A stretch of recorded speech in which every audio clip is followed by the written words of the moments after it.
In terms of packing stuff with you to stave off the cold and other essentials for the trip, what are you bringing with you in a bag? I mean, I found that it was like pretty valuable to have redundancies in like the base layer department, just because if you can stay dry, like dry-ish, I mean, you'll stay warm.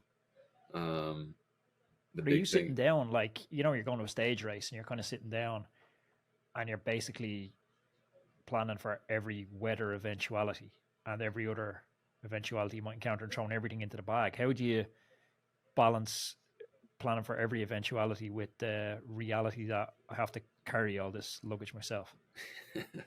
yeah, I mean, you pretty much, I just started with like a pile that I would call like my wish list, and then a bag.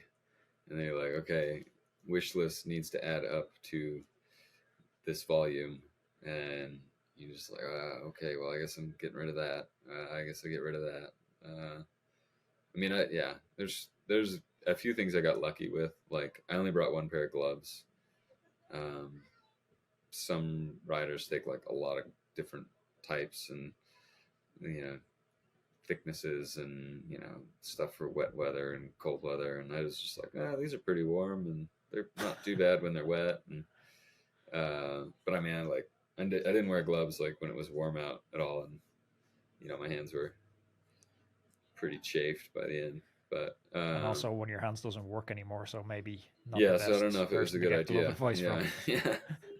yeah. But yeah, it was like definitely pare it down. I mean, I brought two jackets, like rain jackets. One's like not a proper rain jacket, and the other one's like a real badass rain jacket. And I shouldn't have brought the light one. Like, just bring the badass one, and you really need like one thing to cover each category. It's like, this is my riding like, this is like my base layer. I brought two of those, and then this is my like riding layer. So you got one jersey. This is my, you bring your arm warmers, and then this is my insulation, and this is my rain cover. And like beyond that, it's like, everything else is a little hit or miss, superfluous. I Was there brought two anything pairs you of were shorts. massively missing? Did you Um, get out there and like think, oh my God, I just can't believe I never brought X?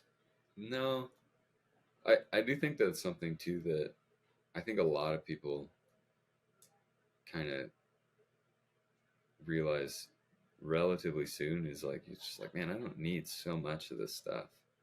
It's like, there's so many things. You're like, yeah, it's good to have this. It's nice to have that. Oh, this makes my life a little easier.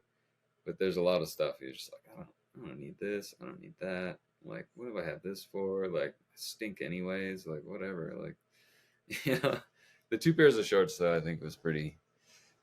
I don't know. A lot of people racing will only bring one pair, and I think that's just like foolish. It's, What it's nice to have dry shorts. isn't there something super like satisfying with the simplicity that you can live with? Like, anytime I've gone bikepacking, I'm going bikepacking again next week, and I'm kind of going through my list of items I'm bringing with me. Like, I look around the apartment and I just have stuff everywhere. I have stuff in boxes, and like then I go away for like 10 days bikepacking, and I'm like, I was just as happy, and I only had like 4 pieces of clothes with me. Like, why do I need all this shit in the apartment?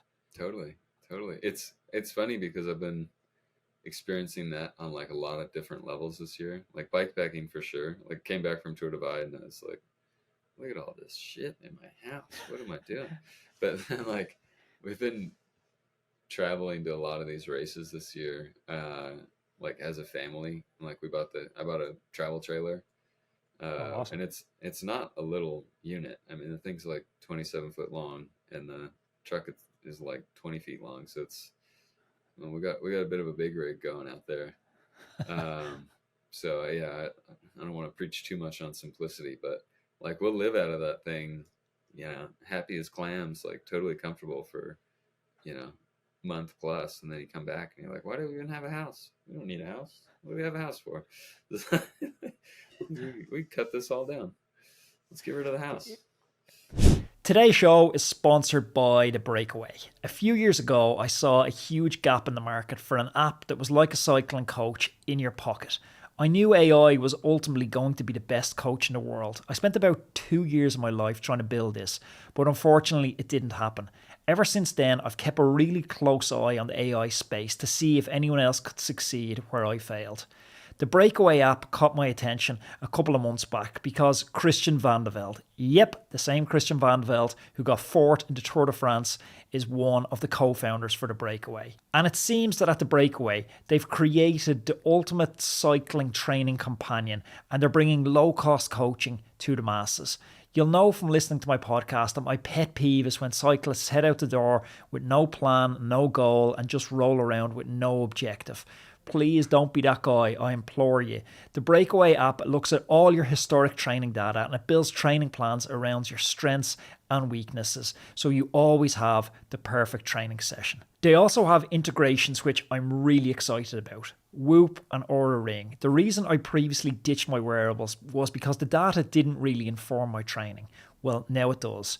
You can head on over to roadmantrial.com and you can get a free 30-day trial for the app. The link for this is in the description down below.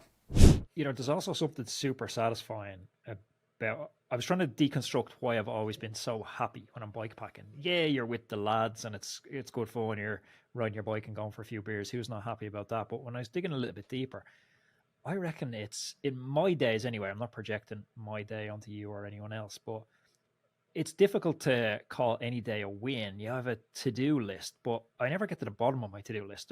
I could spend... A day could be 1,000 hours long and I still wouldn't get to the end of the to-do list. So at some point I just quit and I abandoned my to-do list and decide it's time for bed or dinner. And then the next day starts and it's kind of similar. But bike packing is different because you start out at the beginning of the day with only one goal to get to a destination.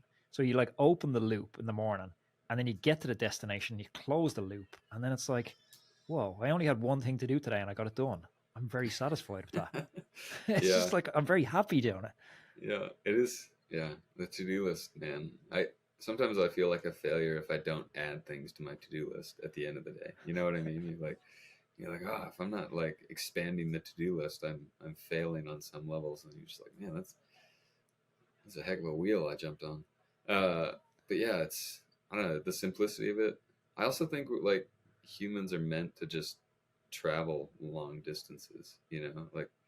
There's something about us, like we want to do that. Like, I mean, there's a reason we're on every continent on the planet. Like we need to get to the other side of the mountain, you know. And like, trying to go to space now.